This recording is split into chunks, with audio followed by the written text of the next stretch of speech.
여러분 반갑습니다. 오늘은 사사기 7번째 강의, 우리 반사사 아비멜렉이라고 하는 주제로 우리 사사기 8장 29절부터 9장 57절까지의 말씀을 한번 살펴보도록 하겠습니다. 자, 먼저 본문의 위치를 한번 살펴보도록 하겠습니다. 자, 앞서 언급하였듯이 사사기는 두 개의 서론과 두 개의 결론, 12사사, 6명의 대사사와 6명의 소사사, 그리고 반사사 아비멜렉에 대한 이야기를 포함하고 있습니다. 이스라엘 백성은 하나님의 구원 사역의 은혜에 반응하는데 여전히 목이 뻣뻣하고 마음이 완악합니다. 각 사사가 세워지고 죽을 때마다 이스라엘은 점점 더 우상 숭배의 죄에 빠져들게 됩니다. 기드온이 이미 죽음에 이스라엘 자손이 돌아서서 바알을 따라가 음행하였으며 또 바알브릿을 자신들의 신으로 삼고 라고 되어 있습니다. 그러나 여호와께서 구원하시기 위해 이번에는 사사가 아니라 스스로를 왕으로 칭하는 반사사를 세우십니다. 아비멜렉은 이스라엘을 이방 민족의 압제에서 구하지 않고 오히려 이스라엘 안에서 이스라엘을 탄압하게 되죠. 아비멜렉에게는 하나님의 영이 임하지 않았고 오히려 그는 하나님이 보내신 악한 영의 고통을 당하게 됩니다. 이번 경우에는 하나님이 이스라엘에게 정확히 그들이 원하는 것을 제공하심으로써 심판하시는 것입니다. 자, 큰 그림을 보도록 하겠습니다. 자, 아비멜렉의 이야기에서 우리는 하나님의 그래라고 하는 답변이 얼마나 무서운지를 보게 됩니다. 이는 하나님께서 결국 자신의 백성들에게 정확히 그들이 원하는 것을 갖도록 허락하신다는 말이기 때문입니다. 그들은 자신들을 다스릴 왕을 원했습니다. 왕으로서의 아비멜렉은 여호와를 왕으로 모시기를 거부하는 것을 뜻하고 우리의 방식대로 가지는 힘과 권위에 대한 끔찍한 저주를 우리의 눈앞에 보여주게 됩니다. 자, 그럼 이제 문제를 한번 살펴보면서 본문을 좀 더 깊이 한번 살펴보도록 하겠습니다. 자, 첫 번째 문제입니다. 기드온은 아브라함, 창세기 25장 8절, 그다음 다윗, 역대상 29장 28절처럼 나이가 많이 들어 죽었습니다. 사사기 8장 32절에서 말하는 기드온의 죽음과 9장 53절에서 56절이 말하는 아비멜렉의 죽음은 어떻게 다릅니까? 이런 비교는 우리에게 무엇을 가르칩니까? 자, 사사기 저자는 기드온과 아비멜렉의 삶뿐만 아니라 이 죽음까지도 의도적으로 대조해서 기록하게 됩니다. 두 사람은 같은 집안 출신이지만 기드온은 하나님께 부름받아 이스라엘을 구원한 사사였고 아비멜렉은 스스로 왕이 되기 위해서 형제들을 살해한 인물이었죠.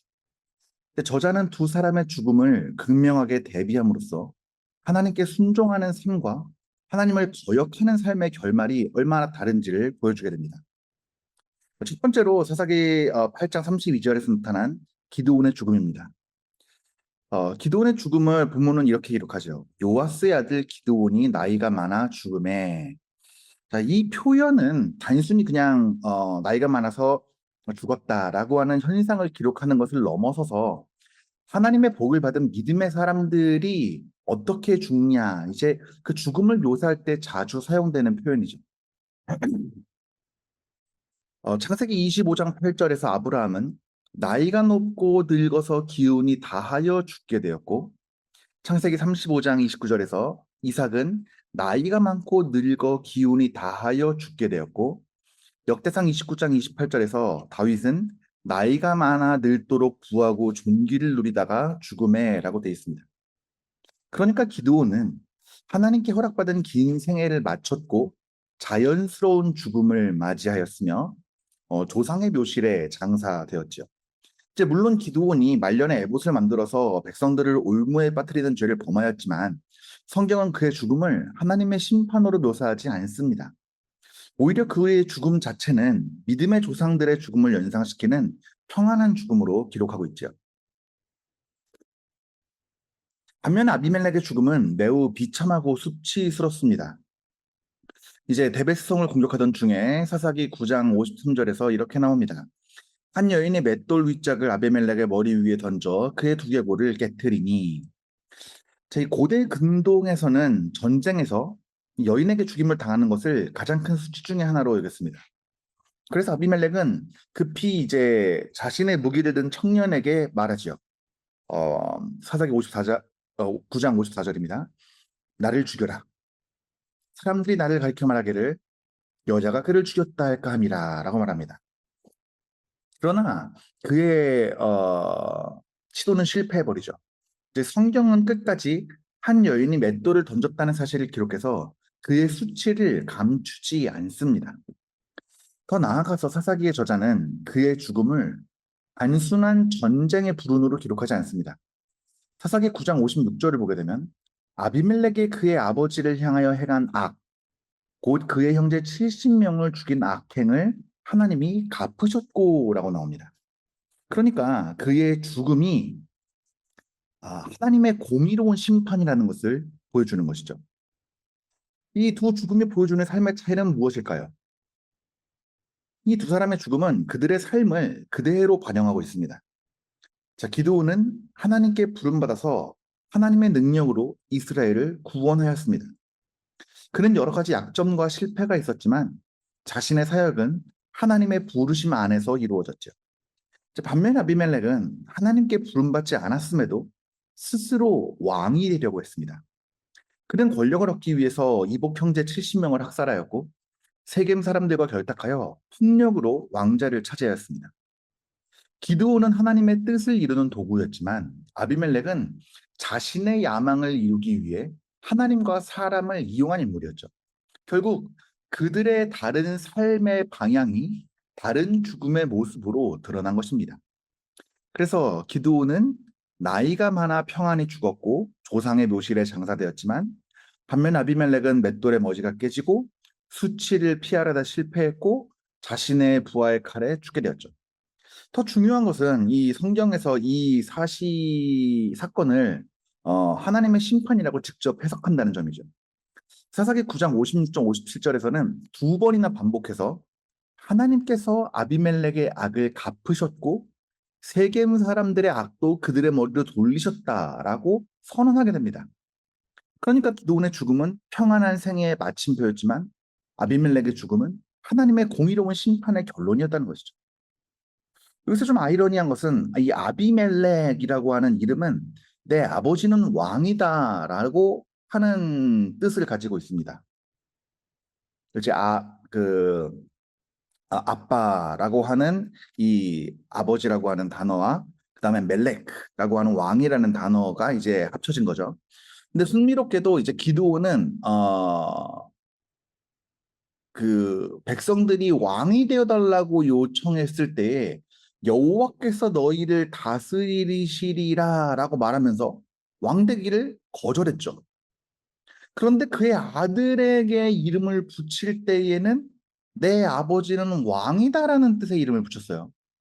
이것은 기드온이 말년에도 이미 왕권을 향한 좀 미묘한 긴장이 있었을 수 있다는 것을 암시하고 있죠. 이제 아비멜렉은 그 이름대로 실제 왕이 되려고 했지만 하나님께서 허락하시지 않은 왕권을 폭력으로 차지하려다 비참하게 죽었죠. 그러니까 사사기는 이 기드온의 작은 타협이 다음 세대에서 더욱 심각한 죄로 발전하는 모습을 보여주기도 한다는 것입니다. 자, 개혁신학적으로 살펴보게 되면은 이 두 죽음은 하나님의 섭리와 공의의 관점으로 이해해 볼 수가 있습니다. 첫 번째로 하나님께서는 자신의 종들의 생애와 죽음을 주권적으로 다스리십니다. 기드온은 완전한 사람이 아니었지만 하나님의 은혜 가운데 이 사명을 감당하였고 하나님께서는 그의 생애를 평안히 마치게 하셨습니다. 하나님께서는 인간의 교만과 찬탈을 하지만 반드시 심판하십니다. 이제 아비멜렉은 자신의 힘과 폭력으로 왕이 됐지만 결국에 그 폭력은 자신에게 돌아왔죠. 이것을 무엇을 보여줍니까? 하나님께서는 악인이 한동안 형통한 것처럼 보일지라도 반드시 공의를 이루신다는 것을 보여주는 거예요. 세 번째로 사사기는 인간 지도자의 한계를 보여주는 것이죠. 기드온도 완전하지 않았고 그의 가정에서 아비멜렉 같은 인물이 나왔죠.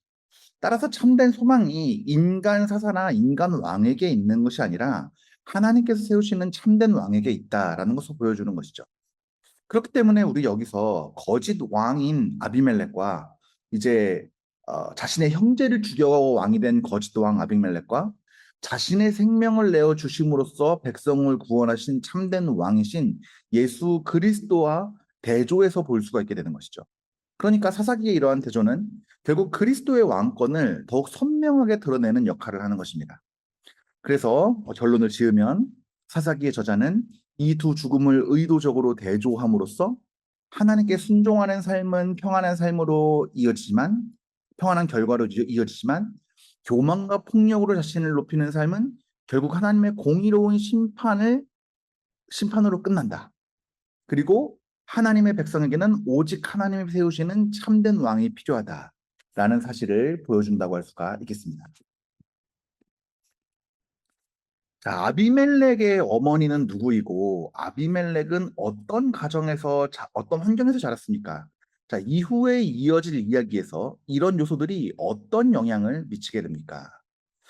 자, 사사기 8장과 9장은 아비멜렉의 비극이 단순히 그의 개인적인 야망에서 비롯된 것이 아니라 그 출생과 가정 환경에도 깊은 관련이 있다는 것을 보여주죠. 그래서 사사기 저자는 먼저 아비멜렉의 출생을 소개한 다음에 그 배경이 어떻게 이제 형제 살해와 그다음에 왕권 찬탈이라는 비극으로 이어지는지를 서술을 하게 됩니다. 자, 사사기 8장 31절에 보게 되면 세겜에 있는 첩도 아들을 낳았으므로 그의 이름을 아비멜렉이라 하였더라라고 이제 기록합니다. 아비멜렉의 어머니는 이제 기드온의 첩이었고 세겜 출신의 여인이었죠. 당시 첩은 정식 아내와 다른 신분이었죠. 이제 우리나라와 마찬가지고요. 우리나라 옛날 조선시대까지와 마찬가지로요. 이 첩에게서 태어난 자식 역시 정실 부인의 자녀보다 사회적이고 법적으로 이 낮은 위치에 놓인 경우가 많이 있었죠. 또한 그녀는 기드온의 고향인 오브라 사람이 아니라 세겜 사람이었어요. 이 세겜은 가나안 문화의 영향을 강하게 받은 도시였고 후에 이제 바알브리 친전이 등장하는 곳입니다. 사사기 9장 4절에서요. 그렇기 때문에 아비멜렉은 태어날 때부터 이제 이스라엘의 언약 공동체와 그다음에 가나안 문화가 교차하는 환경과 연결되어 있었던 것이죠. 이제 아비멜렉은 어떤 가정 환경에서 자랐을까요? 이제 성장 환경이 매우 복잡했죠. 첫 번째로 70명의 이복 형제가 있는 대가족에서 자랐습니다. 이제 8장 30절을 보게 되면 기드온에게서 몸에 낳은 아들이 70명이라고 되어 있습니다. 자, 아비멜렉은 이들과 다른 어머니에게서 태어난 자녀였기 때문에 이제 자연스럽게 형제들 사이에서 이제 독립된 위치에 있었죠. 두 번째로 이제 첩의 아들이었습니다. 그래서 정통 후계자로 인정받기 어려운 위치에 있었기 때문에 그로 하여금 열등감이나 이제 경쟁 의식을 갖게 했을 가능성이 있는 거죠. 그리고 이제 두 문화사가 사이에서 이제 태어나게 됐죠. 그래서 앞에서 얘기했던 것처럼 이제 어머니는 세겜 출신이었기 때문에 혈연적으로는 이스라엘 사람이었지만 이제 외가와 사회적 기반은 세겜 공동체와 더 밀접하게 연결되어 있었죠. 이제 이러한 배경은 사사기 9장에서 매우 중요한 역할을 합니다. 이 아비멜렉은 자신의 정치적 기반을 자신의 형제들이 아니라 외가인 세겜 사람들에게서 찾았습니다. 세겜 사람들을 찾아가서 나는 너희의 뼈고 너희의 살이라라고 말하면서 같은 혈족임을 강조한 것이죠.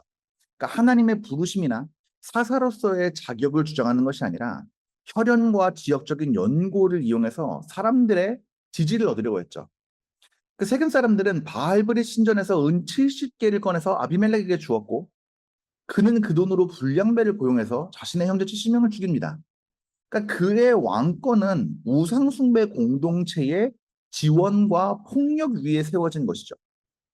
나아가서 그는 형제들을 하나님의 언약 공동체의 구성원이 아니라 위협하는 경쟁자로 보게 된 것이죠. 그래서 한 바위 위에서 형제들을 학살함으로써 자신의 권력을 확보한 것이죠. 그러니까 소위 말하는 계획적인 숙청이었던 것이죠. 근데 이 모든 것은 이제 기드온 가정의 영적 문제와 연결됩니다. 이제 앞서서 얘기했던 것처럼 기드온은 왕이 되라고 하는 백성들의 요청을 거절하면서 8장 23절에서 여호와께서 너희를 다스리시리라라고 했지만 실제로는 많은 아내와 첩을 두었고 아들에게는 내 아버지는 왕이다라는 이름을 지어주었습니다. 그러니까 말과 삶 사이에 긴장이 존재하는 것이죠. 그러니까 이러한 모순이 다음 세대에서 왕권 찬탈이라는 비극으로 발전하게 된 것입니다. 그래서 사사기의 저자는 이 한 세대의 작은 타협이 다음 세대의 더 큰 죄로 이어질 수 있음을 보여주는 것이죠. 그래서 우리는 이 사건을 죄의 영향력과 언약 가정의 중요성이라는 관점에서 이해해야 됩니다. 첫 번째로 성경은 아비멜렉의 악행을 그의 출신이나 어머니의 신분 때문이라고 대놓고 얘기하지 않습니다. 왜냐하면 그의 죄에 대한 전적인 책임은 아비멜렉 자신에게 있기 때문입니다. 사람의 환경은 영향을 미칠 수 있습니다. 하지만 죄를 정당하지 않고 결국에 그 죄에 대한 책임은 전적으로 자신에게 있는 것이죠. 둘째로, 그러나 부모의 영적인 타협은 다음 세대에 심각한 영향을 끼칠 수 있다는 것이죠. 그렇기 때문에 이제 기드온의 어떠한 이러한 영적인 타협이 아들인 아비멜렉에게 권력에 대한 왜곡된 욕망을 낳는 행동으로 옮겨가게 된 것이죠. 그리고 이제 세 번째로 아비멜렉은 하나님의 언약보다는 혈연과 정치적 이해관계를 앞세웠죠. 그래서 그는 하나님의 백성으로 살아가기보다는 세겜의 정치 지도자가 되기를 원했고 폭력으로 왕이 됐고 결국에는 하나님의 공의로운 심판을 받게 된 것입니다. 자, 이제 요약해서 정리를 해보면 아비멜렉의 어머니는 세겜 출신의 첩이었고 그는 70명의 이복 형제 사이에서 첩의 아들로 자랐으며 그는 이제 오브라의 언약 공동체와 세겜의 가나안 문화 사이에서 성장하였고 이러한 배경은 그가 세겜 사람들을 정치적 기반으로 삼고 이제 바알브릿 신전의 자금으로 형제들을 학살하여 왕이 되는 과정에 결정적인 역할을 끼쳤습니다. 사사기는 이를 통해서 가정 안에서의 영적 타협과 잘못된 가치관이 얼마나 큰 영향을 미칠 수 있는지를 보여주고 하나님을 떠난 권력 추구가 결국 공의로운 심판으로 끝난다라는 사실을 가르치고 있는 것입니다. 자, 이스라엘의 우상 숭배는 여호와를 잊어버리고 이스라엘 백성을 부당하게 대하는 것으로 이끕니다. 이 두 가지 현상은 마가복음 12장 29절에서 31절에서 예수님이 내리신 가장 위대하고 중요한 계명에 어떻게 상응합니까? 하나님과 하나님의 형상을 따라 창조된 피조물 사이에 중요한 관계가 있는데 이 관계가 거짓된 예배로 인해 오염되었다는 것에 주목하십시오. 사사기 8장 33절에서 35절은 기드온이 죽은 뒤에 얼마나 이스라엘이 빠르게 영적으로 타락했는지를 보여줍니다. 제 본문은 그 타락을 두 가지로 요약하죠. 첫 번째는 여호와를 잊어버린 것이고 두 번째는 기드온의 집에 은혜를 베풀지 않은 것이죠. 이 두 가지 죄는 예수님께서 마가복음 12장 29절에서 32절에서 말씀하신 가장 큰 두 계명과 정확히 대응됩니다. 이제 29절에서 30절 말씀을 보게 되면은 어떻게 되어 있습니까? 가장 큰 계명이죠. 이스라엘아 들으라. 주곧 우리의 하나님은 유일한 주시라. 내 마음을 다하고 목숨을 다하고 뜻을 다하고 힘을 다하여 주 너의 하나님을 사랑하라. 그리고 이어지는 31절이 뭐죠? 둘째 계명은 내 이웃을 내 자신과 같이 사랑하라는 것이죠. 그러니까 예수님께서는 하나님 사랑과 이웃 사랑을 분리된 계명이 아니라 서로 밀접하게 연결된 하나님 뜻으로 제시하신 것이죠. 사사기 8장에서도 이 두 계명이 동시에 무너지게 됩니다. 첫 번째로 이스라엘은 하나님 사랑에 실패했습니다. 사사기 8장 33절에서 34절은 기드온이 죽자마자 이스라엘이 다시 바알들을 따라 음행하고 바알브릿을 자신들의 신으로 삼았다고 기록합니다. 또한 그들을 사방 모든 대적의 손에서 건져내신 여호와 하나님을 기억하지 아니하였다라고 34절에서 이야기하죠. 이 기억하지 않았다라는 것은 단순히 이게 잊어버렸어, 생각이 안 났어가 아닙니다. 이 성경에서 기억하다라는 것은 하나님의 언약을 붙들고 순종하고 예배하는 삶을 의미하는 거죠. 그러니까 그들이 한 여호와를 잊었다라고 하는 것은 더 이상 여호와를 사랑하지도 예배하지도 신뢰하지도 않았다는 뜻이죠. 그들은 구원하신 하나님 대신에 바알을 섬김으로써 첫 번째 계명을 어겼습니다. 둘째로 이스라엘은 이웃 사랑에도 실패했죠. 사사기 8장 35절은 여룻바알 기드온이 이스라엘에게 베푼 모든 은혜를 따라 그 집을 후대하지 아니하였더라라고 기록합니다. 즉 기드온은 하나님의 도구로 사용돼서 이스라엘을 미디안의 압제에서 구원하였습니다. 그러나 그 백성은 그의 가족에게 감사와 선의를 베풀지 않고 오히려 이러한 배은만덕은 꼭 이제 아비멜렉이 형제들을 학살하는 비극으로 이어지는 배경이 되었죠. 그러니까 하나님을 사랑하지 않는 백성은 결국 사람도 사랑하지 못한다는 것입니다. 이처럼 사사기는 이 하나님 사랑과 이웃 사랑이 결코 분리될 수 없다는 것을 보여줍니다. 하나님과의 관계가 무너지면 사람과의 관계도 반드시 무너집니다. 반대로 하나님을 바르게 사랑하는 사람은 하나님의 형상대로 창조된 인간도 존중하게 됩니다. 성경은 인간을 하나님의 형상으로 창조되었다고 가르치죠. 따라서 하나님을 경외하는 삶은 자연스럽게 하나님의 형상을 지닌 사람을 존중하는 삶으로 이어져야 됩니다. 하지만 우상 숭배는 질서를 뒤엎죠. 사람이 하나님 대신에 우상을 섬기기 시작하면 다른 사람도 하나님의 형상이 아니라 자신의 욕망을 이루기 위한 수단으로 바라보게 되는 것입니다. 자, 이러한 원리는 아비멜렉의 이야기에서 극명하게 나타나죠. 백성은 먼저 바알을 섬겼고 그 결과 바알 신전의 돈으로 아비멜렉이 형제 70명을 학살하는 일이 벌어집니다. 그러니까 결국에 거짓 예배가 결국 인간의 생명의 경시와 폭력으로 이어지는 것이죠. 그렇기 때문에 이것을 수직적 관계와 수평적 관계의 불가분성으로 설명할 수 있습니다. 무슨 말이냐면 인간은 하나님과의 언약 관계 가운데에서 살아가도록 창조되었고 이 관계가 바르게 설 때에 비로소 이웃과의 관계도 올바르게 유지된다고 하는 것이죠. 그래서 장 칼뱅은 하나님을 아는 참된 지식과 인간을 아는 지식이 서로 연결되어 있다고 말합니다. 하나님을 떠난 인간은 자신이 누군지도 이웃에 대해서 어떻게 대해야 되는지도 올바르게 이해할 수 없다는 것이죠. 또한 십계명을 보게 되어도 이 부분은 명료합니다. 1에서 4계명까지는 무슨 계명입니까? 하나님을 사랑하는 삶. 5에서 10계명은 무슨 계명입니까? 이웃을 사랑하는 삶이죠. 예수님께서는 이 두 영역을 하나님 사랑과 이웃 사랑이라고 하는 두 계명으로 요약하셨습니다. 그 사사기 8장은 바로 이 두 계명이 함께 무너지는 모습을 보여주는 것이죠. 정리해 보면 사사기 8장 34절에서 35절은 이스라엘이 여호와를 잊어버린 것과 기드온의 집에 은혜를 베풀지 않는 것을 함께 기록합니다. 이것은 예수님께서 말씀하신 하나님 사랑과 이웃 사랑이라는 계명이 두 가지가 동시에 무너진 모습을 보여주는 것이죠.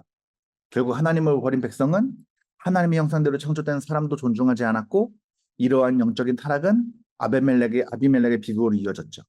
사사기는 참된 예배가 무너지면 인간관계도 함께 무너진다는 사실을 보여주면서 하나님 사랑과 이웃 사랑이 분리될 수 없는 삶이라는 것을 가르치고 있습니다. 아비멜렉은 어떻게 세겜 사람들을 설득해 자신의 왕으로 세우게 하였습니까? 이는 세겜 사람들로 하여금 어떠한 대가를 치르게 합니까? 기드온의 아들들은 어떤 대가를 치루었습니까? 자, 사사기 9장 1절에서 6절은 이제 아비멜렉이 하나님의 부르심이나 백성의 신앙적 동의가 아니라 혈연, 정치적 계산, 그리고 폭력을 이용하여 왕이 되는 과정을 보여주게 되죠. 그의 왕위는 하나님의 뜻이 아니라 인간의 욕망과 우상 숭배 위에 세워졌으며 그 결과 세겜 사람들과 기드온 집안 모두가 비극적인 대가를 치르게 되는 것입니다. 자, 아비멜렉은 세겜 사람들을 어떻게 설득했습니까? 9장 2절입니다. 여룻바알의 아들 70명이 다 너희를 다스리는 것과 한 사람이 너희를 다스리는 것 중 어느 것이 너희에게 나으냐? 또 나는 너희의 뼈요 너희의 살림을 기억하라. 이제 아비멜렉은 세 가지 방법으로 사람을 설득했습니다. 첫 번째로 정치적 계산이죠. 70명이 다스리는 것보다 한 사람이 다스리는 것이 낫다. 효율성과 안정을 내세우면서 현실적인 이해관계를 자극했죠. 두 번째로 혈연 관계를 강조했습니다. 자신이 세겜 사람들과 같은 혈족임을 강조하였죠. 그러니까 하나님의 선택을 이야기하는 것이 아니라 혈연과 지역 공동체 의식을 이용해서 지지를 얻은 것이죠. 세 번째로 우상 숭배를 정치적으로 이용했습니다. 세겜 사람들은 바알브리 신전에서 은 70개를 꺼내서 아비멜렉에게 주었죠. 그리고 그는 그 돈으로 불량배들을 고용해서 형제들을 제거하였습니다. 그러니까 왕권 자체가 하나님의 은혜가 아니라 우상 신전의 자금과 폭력 위에 세워진 거죠. 자, 이것은 세겜 사람들로 하여금 어떤 대가를 치르게 했습니까? 이제 처음에 세겜 사람들이 아비멜렉을 왕으로 세움으로써 이제 자신의 정치적인 영향력을 확대할 수 있을 것처럼 보였습니다. 결국에 그들의 선택은 공동체 전체를 파멸로 이끌게 됐죠. 무엇보다 그들은 우상 숭배에 적극적으로 동참했습니다. 이제 바알브리 신전의 돈을 사용해서 왕을 세웠다라는 것은 하나님의 통치보다 우상의 권위를 인정하는 것이죠. 또한 그들은 살인을 묵인하고 지원하는 공범이 되었습니다. 그들이 제공한 은으로 형제 학살이 이루어졌기 때문에 형제들에 대한 피해에 대한 책임에서도 자유로울 수가 없었죠. 결국 하나님께서는 세겜 사람들과 아비멜렉 사이에 악한 영을 보내셔서 서로 원수가 되게 하셨고 세겜은 내전과 보복으로 황폐해졌으며 성읍이 파괴되고 많은 백성이 죽임을 당하였습니다. 처음에는 자신들이 세운 왕을 통해 이익을 얻으려 했지만 결국 그 선택은 공동체의 멸망이라고 하는 결과를 낳게 된 거죠. 자, 그러면 기드온의 아들들은 어떤 대가를 치르게 됩니까? 기드온의 아들들은 가장 비극적인 희생자가 되었습니다. 이제 아비멜렉이 왕이 되기 위해 오브라에 있는 아버지의 집에 가서 이복 형제 70명을 죽였습니다. 이것은 이제 단순한 살인이 아니라 왕권을 차지하기 위한 계획적인 숙청이었죠. 그러나 이제 막내 아들 요담만은 숨어서 살아났습니다. 하나님께서는 요담을 통해서 세겜 사람들과 아비멜렉을 향한 심판의 예언을 선포하게 하시죠. 이 사건은 기드온 집안의 비극으로만 끝나지가 않습니다. 하나님께서는 결국 아비멜렉과 세겜 사람들 모두에게 그들이 행한 악을 그대로 갚으셨고, 따라서 기드온의 아들들이 흘린 피는 잊혀지지 않았고 하나님의 공의로운 심판의 근거가 되었죠. 자, 우리가 이 사건을 신학적으로 살펴보게 되면 인간의 죄성과 하나님의 공의를 보여주는 것입니다. 자, 아비멜렉은 하나님의 부르심이 아니라 인간적인 소동과 폭력을 통해서 권력을 얻으려고 했죠. 그리고 우상 숭배를 동원해서 자신의 목적을 이루려 했습니다. 그러나 하나님께서는 이러한 왕권을 인정하지 않으셨죠. 둘째로 세겜 사람들은 악에 적극적으로 협력한 책임을 면할 수가 없었습니다. 어떻게 보면 그들은 이제 자신들이 아비멜렉의 속음 피해자다라고 주장할 수 있겠지만 사실을 보게 되면 자신의 유익을 위해 폭력을 지지한 공범이었죠. 성경은 악을 행하는 사람뿐만 아니라 악을 지지하고 묵이는 사람도 하나님 심판 가운데 있다는 것을 보여주는 것입니다. 세 번째로 하나님께서는 잠시 악인의 성공을 허락하실 수 있지만 결국에는 반드시 공의를 이루신다는 것을 보여주십니다. 이제 아비멜렉은 3년 동안 왕으로 통치했지만 그의 왕권은 하나님의 심판으로 끝났습니다. 세겜 사람들도 동일한 심판을 받았습니다. 자, 요약해보면 아비멜렉은 정치적인 계산, 결연의식, 그리고 우상의 신전의 자금과 폭력을 이용해서 세겜 사람들을 설득하고 왕이 되었습니다. 이제 세겜 사람들은 그를 지지함으로써 공범이 되었고 결국 자신들의 성읍이 멸망하는 대가를 치렀고 기드온의 아들들은 왕권 찬탈의 희생양이 되었으며 막내 요담만이 살아남아 하나님의 심판을 선포하였죠. 그러니까 이 사건은 하나님께서 끝내 허락하지 않은 권력은 폭력과 파멸을 낳고 악에 동참한 자들 역시 하나님의 공의로운 심판을 피할 수 없음을 보여주고 있습니다. 자, 아비멜렉을 비난하는 우화를 들려줄 때에 요담은 어떤 산 위에 서 있었습니까? 그리고 이 산은 무엇을 의미합니까? 그리고 이 상황은 아비멜렉 이야기에서 어떻게 작용합니까? 사사기 9장 7절은 요담이 아비멜렉과 세겜 사람들에게 향해 우화를 선포할 때 그리심산 위에 있었다고 기록합니다. 요담이 이를 듣고 가서 그리심산 꼭대기에 서서 소리를 높여라고 하죠. 요담이 그리심산을 선택한 것은 단순히 높은 곳에서 목소리를 잘 전달하기 위한 것이 아니었습니다. 사사기 저자는 그리심산이 갖고 있는 언약적, 신학적 의미를 의도적으로 사용해서 아비멜렉과 세겜 사람들의 죄를 하나님의 언약적 관점에서 고발하고 있는 것이죠. 자, 구약에서 그리심산은 언약의 축복을 선포하는 산입니다. 신명기 11장 29절에서 하나님은 이스라엘이 가나안에 들어간 후에 그리심산에서는 저주를 선포하고 에발산에서는 그리심산에서는 축복을 선포하고 에발산에서는 저주를 선포하라고 명령하십니다. 이 명령은 신명기 27장 12절에서 더 구체적으로 반복됩니다.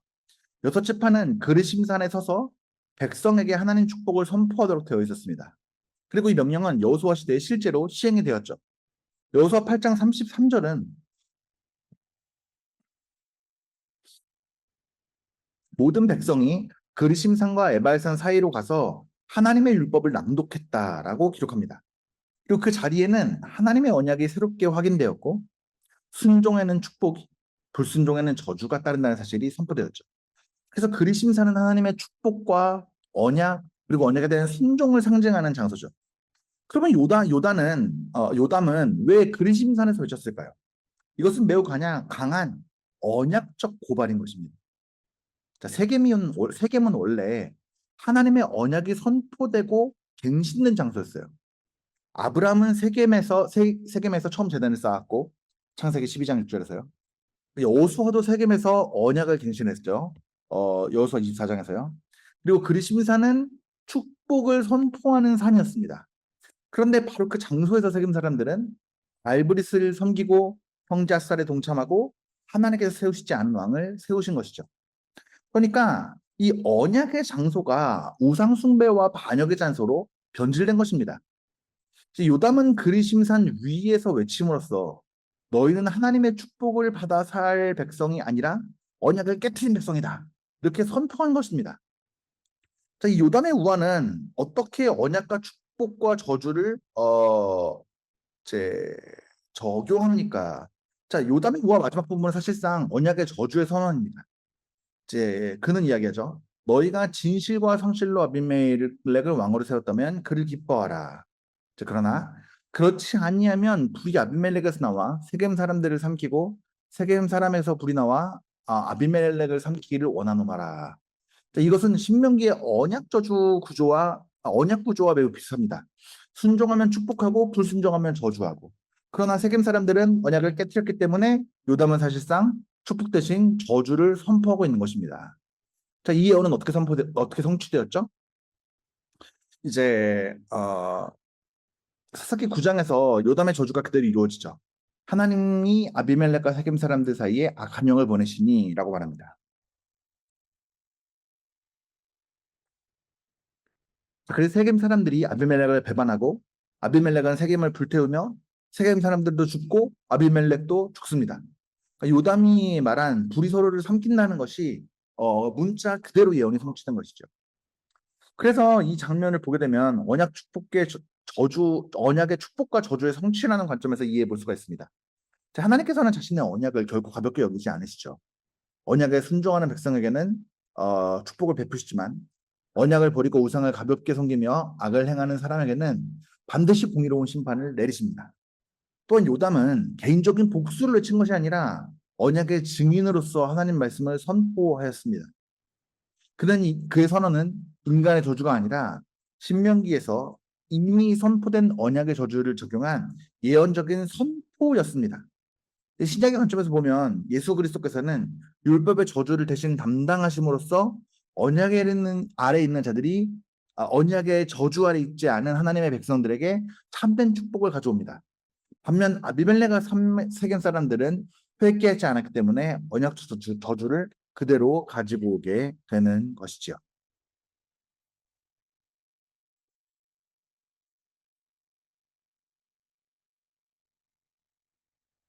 아, 요담의 우화에서 이제 아비멜렉은 가시나무에 비유가 되죠. 사사기의 이전 부분에서 이 이미지는 어떤 중요성을 갖고 이제 아비멜렉에 대해서는 무엇을 가르칩니까? 요담의 우화는 구약에서 가장 뛰어난 풍자적 비유 중에 하나죠. 이제 나무들이 왕을 세우기 위해서 감람나무, 무화과나무, 포도나무를 찾아가지만 모두 거절하고 결국에는 이제 가시나무가 왕이 된다. 요담은 이 가시나무를 통해 아비멜렉의 본질과 통치가 어떤 결과를 가져올지를 이제 예언하는 것이죠. 자, 이제 사사기에서 가시는 어떤 의미를 가질까요? 이제 사사기에서 가지와 찔레는 단순한 식물이 아니라 이제 하나님의 저주와 심판 그리고 죄의 결과를 상징하는 것입니다. 먼저 사사기 2장 3절에서 하나님은 가나안 족속을 완전히 쫓아내지 않은 이스라엘들에게 다음과 같이 말씀하십니다. 그들이 너희 옆구리에 가시가 될 것이며 이것은 이제 이스라엘의 불순종의 결과로 끊임없이 괴롭힘과 고통을 주는 존재를 이야기하는 것이죠. 또한 사사기 8장 7절과 16절에서 기드온이 숫곳 사람들을 징계하면서 광야의 가시와 찔레를 사용합니다. 내가 광야의 가시와 찔레로 너희의 살을 찢으리라. 그러니까 실제로 그는 승년 후에 숫곳 사람들의 장로들을 가시와 찔레로 징계하였습니다. 여기서 이제 가시는 징계와 심판의 도구를 상징하죠. 더 나아가 창세기 3장 18절에서는 인간의 타락 이후에 하나님께서는 땅을 저주하시며 가시덤불과 엉겅퀴를 낼 것이다 라고 말씀하시죠. 그러니까 성경 전체에서 가시는 죄의 결과, 죄의 저주, 죄의 고통, 죄에 대한 심판을 상징하는 대표적인 이야기입니다. 그렇다면 왜 요담은 아비멜렉을 가시나무에 비유했을까요? 이제 요담의 비유에서 감람나무, 무화과나무, 포도나무는 모두 백성들에게 유익을 주는 거죠. 이제 감람나무가 올리브 나무이지 않습니까? 올리브 기름을 제공하죠. 무화과나무는 열매를 맺죠. 포도나무는 마실 수 있는 포도주를 만들죠. 이들 모두 다른 사람들을 섬기는 일을 포기하지 않기 때문에 왕이 되기를 거절합니다. 이제 반면에 가시나무는 아무런 열매를 맺지 못하고 사람들에게 유익을 주지 못하죠. 그럼에도 불구하고 가시나무는 내 그늘에 피하라고 말합니다. 근데 여러분들이 보시다시피 이 가시덤불은 실제로 키가 매우 작기 때문에 그늘을 제공할 수도 없습니다. 그러니까 이 요담이 아비멜렉이 백성에게 아무런 유익을 주지 못하면서도 거짓 약속으로 사람들을 속여서 왕이 된 인물이라는 것을 풍자하고 있는 것이죠. 그리고 이제 15절에서 이어서 가시나무는 이야기하죠. 그러야지 아니하면 불이 가시나무에서 나와 레바논의 백향목을 사릴 것이다. 자, 가시나무가 어떻습니까? 이제 건조한 데에서 이 이파리가 이제 삐딱하게 가시 형태로 나와 있는 거 아닙니까? 그러니까 건조해서 쉽게 불이 붙는 식물이 가시나무입니다. 그러니까 요담은 아비멜렉의 통치가 평화를 가지고 오는 왕권이 아니라 공동체를 태워버릴 파괴적인 왕권이 될 것이라고 예언을 하고 실제로 이 예언은 이루어져서 아비멜렉은 세겜을 불태우고 세겜 사람들도 아비멜렉을 배신하고 결국 아비멜렉도 하나님의 심판을 받아 죽게 되죠. 자, 가시나무는 아비멜렉의 본질에 대해서 여러 측면을 나타냅니다. 첫 번째로 백성들에게 아무런 열매를 맺지 못하는 지도자. 그러니까 참된 지도자는 공동체를 섬기고 생명을 살리지만 아비멜렉은 자신의 권력을 위해서 형제들을 죽이고 아무런 유익을 주지 못하는 것이죠. 두 번째로는 그는 거짓된 안전을 제공하는 지도자입니다. 가시나무는 내 그늘날에 피하라고 말하지만 실제로 그늘을 제공할 수가 없습니다. 마찬가지로 아비멜렉도 세겜 사람들에게 안정과 번영을 약속했지만 결국에 그들을 파멸로 이끌었죠. 세 번째로 그는 공동체를 파괴시키는 지도자였습니다. 가시는 자신도 불타고 주변도 함께 태웁니다. 아비멜렉 역시 자신만 망할 뿐 아니라 세겜과 기드온의 집안까지 파괴하였습니다. 네 번째로 그는 저주와 죄의 상징이었습니다. 창세기와 사사기에서 가시와 죄의 저주의 결과를 상징적으로 보여주고 있는 것처럼 아비멜렉 역시 하나님을 떠난 인간의 야망이 어떤 결과를 보여주는지를 명료하게 보여주는 인물인 것이죠. 개혁신학적으로 살펴보게 되면은 이 우화는 참된 왕과 거짓된 왕의 대조로 나타나게 되는 것이죠. 그리고 이제 이러한 참된 왕과 거짓된 왕의 대조는 앞에 살펴보았으니까 넘어가도록 하고요. 이제 성경은 하나님이 세우시지 않은 지도자가 결국에는 백성의 고통을 가지고 온다라는 사실을 보여주는 것이죠. 하나님을 떠난 권력은 처음에는 매력적으로 보일 수 있지만 결국에는 심판과 파멸로 끝나버리게 되는 것이죠. 그렇기 때문에 신학적인 관점에서 보게 되면은 아비멜렉은 백성을 희생시켜서 자신의 왕권을 세운 거짓 왕이지만 예수 그리스도께서는 자신의 생명을 희생해서 백성들이 살 수 있는 참된 왕이시라고 하는 것이죠. 이제 요담의 이런 우화는 이런 참된 왕권의 의미를 조금 더 선명하게 드러낸다라고 이야기할 수가 있겠습니다. 자, 이번 주에는 이제 문제가 평소보다 좀 개수가 적었는데요. 우리가 결론을 한번 정리해서 살펴보도록 하겠습니다. 자, 사사기 8장 29절에서 9장 57절까지의 내용은 사사기 전체에서 가장 어둡고 비관적인 이야기 가운데 하나죠. 이 본문은 하나님께서 세우신 사사와 스스로 왕이 되려고 한 반사사의 차이를 극명하게 보여줍니다. 자, 아비멜렉은 사사도 아니고 하나님께 부름받은 왕도 아니었습니다. 그는 결국 자신의 욕망을 위해서 형제들을 죽이고 폭력과 어상 숭배를 이용하여 왕이 되었으며 결국 자신도 하나님의 공의로운 심판 아래 비참한 최후를 맞이했죠. 자, 이 이야기의 출발점은 기드온의 죽음 이후 이스라엘이 여호와를 잊어버린 것입니다. 백성들은 하나님의 구원을 기억하지 않았고 바알브릿을 섬기며 우상 숭배에 빠졌습니다. 또한 자신들을 위해 헌신한 기드온의 집에 돈을 베풀지 않았죠. 하나님이 버린 백성은 결국 하나님의 사람들도 사랑하지 못한다는 것입니다. 사사기에서는 하나님과의 관계가 무너지면 공동체 전체가 함께 무너진다는 사실을 보여주는 것이죠. 자, 아비멜렉은 이러한 영적 공백 속에서 등장했습니다. 그는 하나님의 부르심을 기다리지 않고 자신의 출생 배경과 혈연 관계를 이용해서 세겜 사람들의 지지를 얻었습니다. 바알브릿 신전에서 빼돌린 받은 돈으로 불량부대를 고용해서 이제 70명의 형제들을 죽인 후에 왕이 되었죠. 그의 왕권은 하나님의 언약 위에 세워진 것이 아니라 우상 숭배와 폭력 위에 세워진 거짓 왕권이었습니다. 자, 요담의 우화는 이러한 아비멜렉의 본질을 정확하게 드러내 줍니다. 감람나무와 무화과나무와 포도나무는 다른 사람을 유익하게 하는 열매를 맺기 때문에 왕되게 하기를 거절하지만 아무 열매도 맺지 못하는 가시나무만이 왕이 되었죠. 가시나무는 어, 그늘을 제공하지 못하면서도 보호를 약속하고 결국 불을 내어줘 모두 불태워버립니다. 자, 이것은 공동체를 섬기지 않고 자신의 권력만 추구하는 지도자가 결국 벌어진 병사와 어, 죄송합니다. 결국 이제 자신과 공동체를 함께 파괴하게 됨을 보여주는 이제 강력한 풍자인 것이죠. 자, 결국 아비멜렉과 세겜 사람들의 관계도 탐욕 위에 세워져 있었기 때문에 오래 지속되지 못하고 하나님께서 그들 사이에 약한 영을 보내셔서 서로 적대하게 하시고 세겜은 불타고 아비멜렉도 여인의 뭐 던진 맷돌에 이제 머리가 깨져서 죽을 수치를 당하였죠. 이제 성경은 사사기 9장 56절에서 이것이 단순한 정치적 실패가 아니라 하나님이 아비멜렉 악을 갚으셨다라고 분명히 말합니다. 사기한 사람들의 악도 그들의 머리 돌리셨다고 10절에서 선언합니다. 이는 하나님께서 악인의 형통을 잠시는 허락해 주실 수 있어도 결국 악을 묵고하지 않으시면 반드시 공의를 이루신다라는 것을 볼 수가 있습니다. 자, 이 본문은 또한 한 세대의 영적 타협이 다음 세대에 얼마나 큰 영향을 미치는지를 판별하게 합니다. 기도는 왕되기를 거절하였지만 내 왕은 아버지이시다라고 하는 아비멜렉이라고 하는 이름을 지어주었고 스사기 부모는 삶의 태도가 다음 세대로 깊은 영향력을 미친다는 사실을 보여주었습니다. 이제 개혁 신학적인 관점에서 본문은 하나님의 주권과 공의와 인간의 전적 타락을 보여주죠. 그래서 인간은 하나님을 떠나면 자신의 욕망을 위해서 권력을 추구하고 결국 다른 사람들을 희생하게 됩니다.